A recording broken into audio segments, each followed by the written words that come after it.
Hey guys, Paul Piper here in the studio.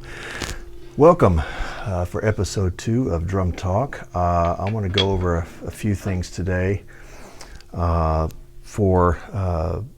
help drummers of all kind, whether you're beginner, intermediate, or advanced.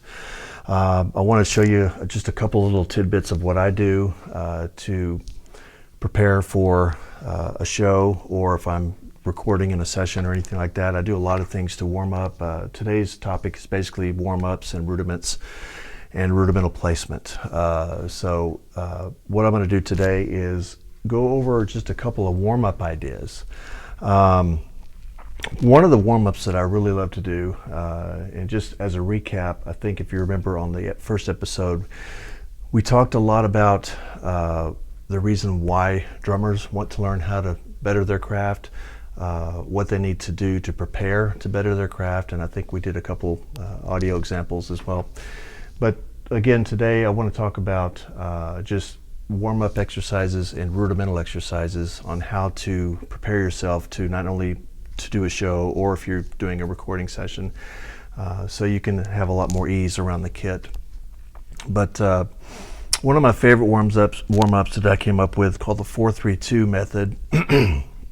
And basically what it is, it's a universal warm-up to where you can work both your right side and your left side equally. And you can also have fun with it, going around the whole kit with it. So if you look at the example on the left there, I'll show you what I do with the 4-3-2 method. And when we do the warm-ups, I also want to talk about proper stick technique and how you can have the sticks work better for you rather than you work the sticks. Okay, and this is what I always tell my students when we're doing an online drum lesson, or a drum lesson person to person, whatever the case may be. So here's a 4-3-2.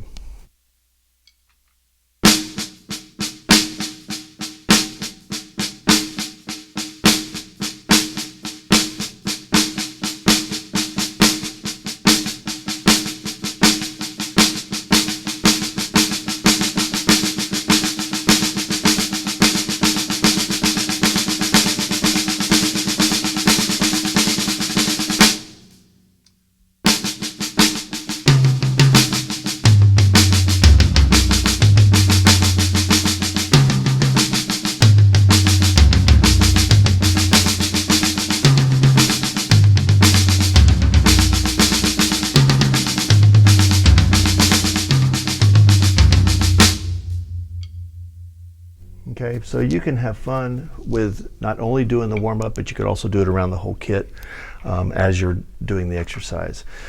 The second warm-up that I love to do, if you look at the one below that, is called the inverted double. And basically what you're doing is you're doing right, right, left, left. Then you're going to change it up to do the inverted, which would be left, right, right, left, left. So here's how it's going to sound as the inverted double.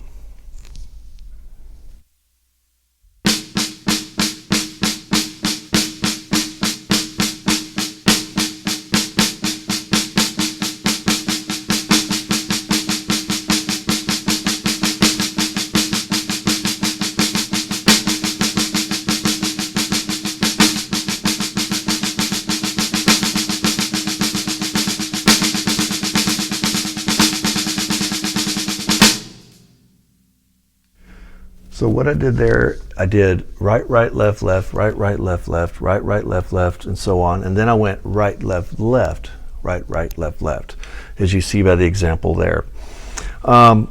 There's a lot of cool things as far as different warm-ups, and one of the warm-ups here, let me see if I can find it. Let me see here. It's basically called, this is a warm-up that you can do both with your hands and your feet.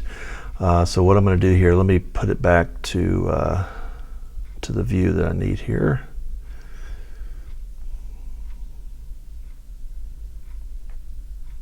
Sorry guys. Okay, so this warm-up basically is doing a coordination between your foot and your hands. So if I was to do this one here, which would be kick, kick, right, right, kick, kick, left, left.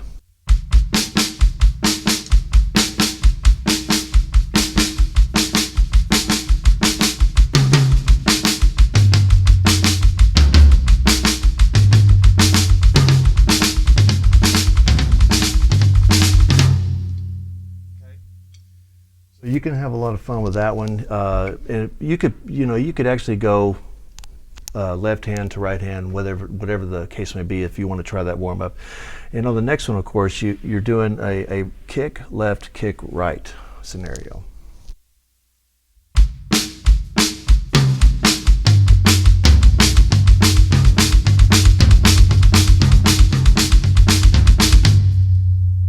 Okay, so these are, like I said, these are some really good warm-ups as far as learning and getting used to certain ways to get around the kit. Like the next one I have is basically right, right kick, left, right, left kick.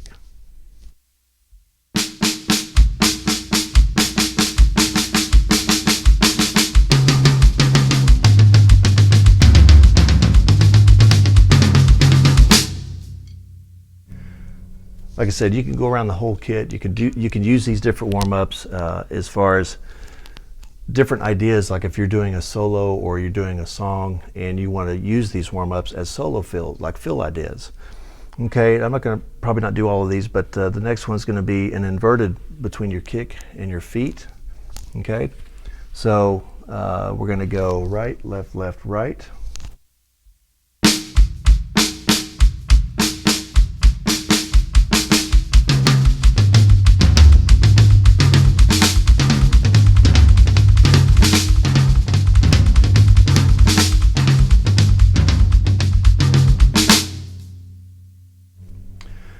So like I said, that's another good independence thing you can do as far as your warm-ups and get it to where you feel comfortable doing it.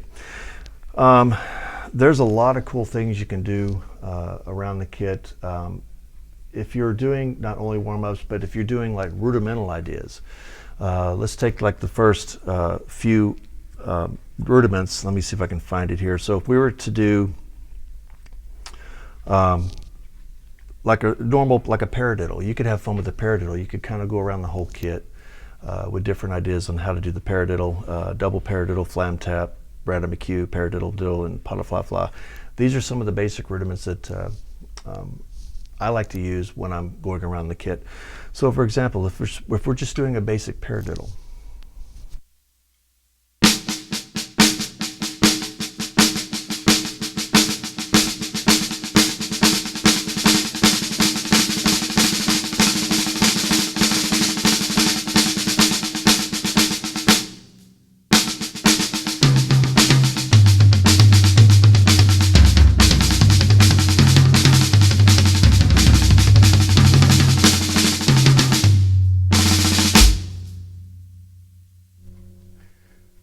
so you could do that, and even with a fill idea. So if I was to do just a regular drum groove, I could use that paradiddle as a fill idea.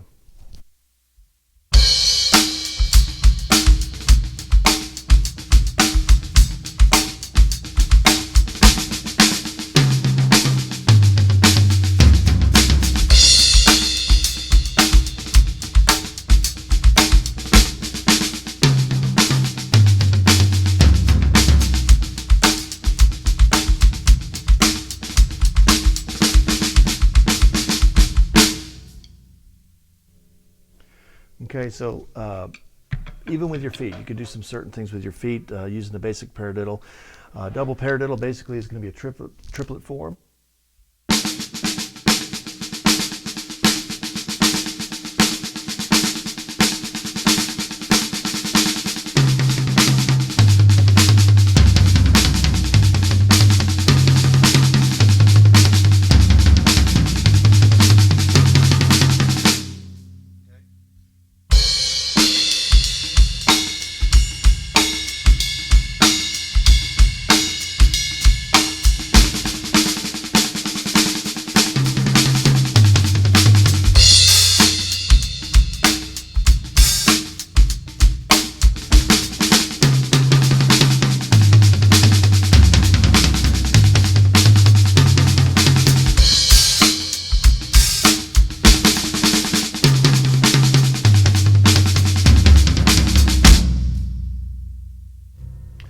So basically that's a double paradiddle you can use around the kit when you're doing certain fill ideas. So when students come up to me and says, why do we need to learn paradiddles? Well, that's a perfectly good example why we need to learn paradiddles. So you can kind of get used to, having fun with them. I mean, incorporate them into your drumming. Use them as fills. One of my favorites is actually doing like the flams and incorporate that with the kick drums. So if I was to do like a flam and then do the same thing with a double pedal, that's another fun thing you could do.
So again, like I said, the reason why I want to bring this up is because when drum students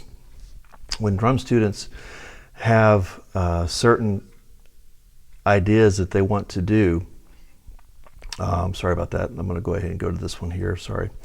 When drum sets have certain ideas of how they can incorporate their rudimental exercises as well as their warm-up exercises into their drum playing, they're going to have a lot of fun with it.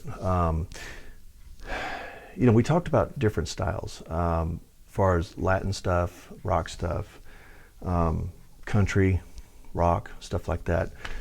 There are a lot of styles of music that you can use these rudiments in, you know. So let's just say if I did like a Latin thing.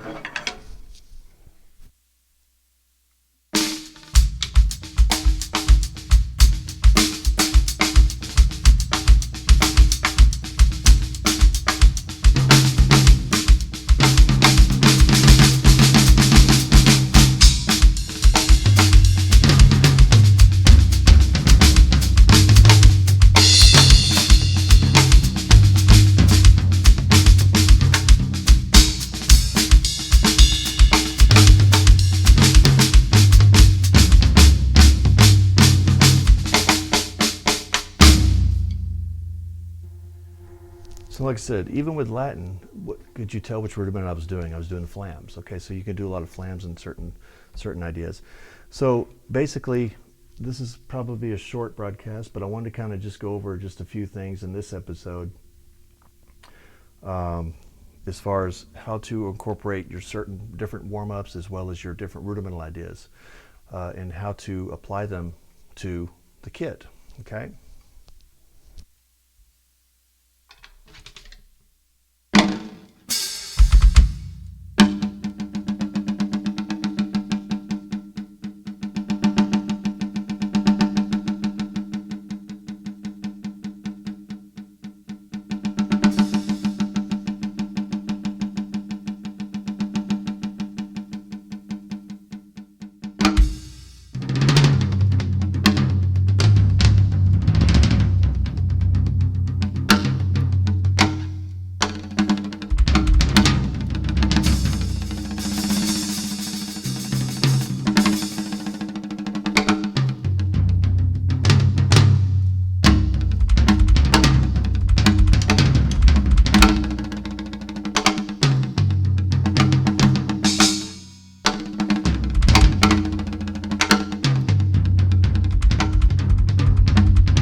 basically what I did there, y'all, was I was doing some different kind of freestyle stuff to just to kind of demonstrate a lot of the rudimental ideas. And you know, like I said, freestyle basically to me is just another word of having fun. Okay, so just a recap of today: warm-up exercises, rudimental exercises, and how you can apply them around the kit when you're doing your playing. But again, one thing I also want to stress to you when you're holding your sticks, whether it's traditional or match, here's the key. You don't want your arms to do all the work. You want to be able to use the stick technique to do your work for you. So let me show you the wrong way and the right way to do a double roll. Here's the wrong way.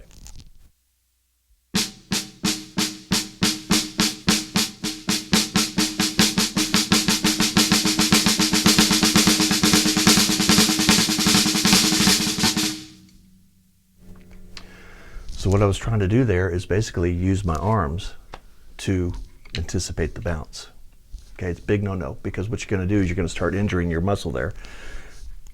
You know, there's some, okay, a lot of people ask me, how do you do these things so fast without getting so stiff and without hurting? Well, I'm about to show you, because that was the way that we don't want to do.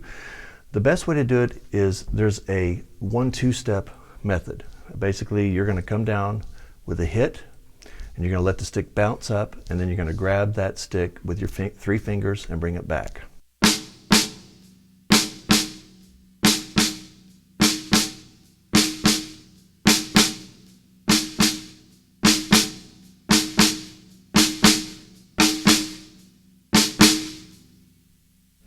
Okay, so basically when we do the double stroke roll with the proper technique, we're going to do that technique. You're going to go 1, 2, 1, 2. So what's going to happen is when you hit that first hit, the stick will bounce, but you're going to catch it with these 3 fingers. 1, 2, and so on.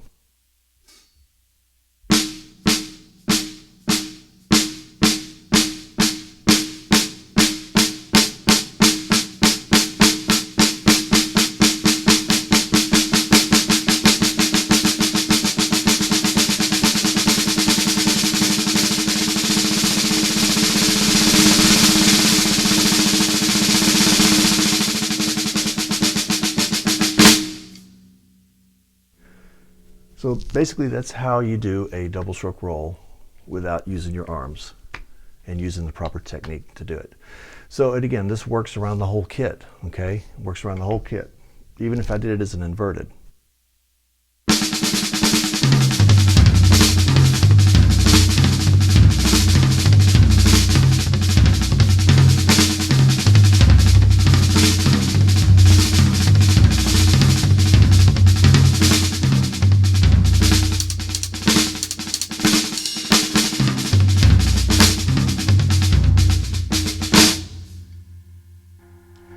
Okay, so you can use this technique around the whole kit.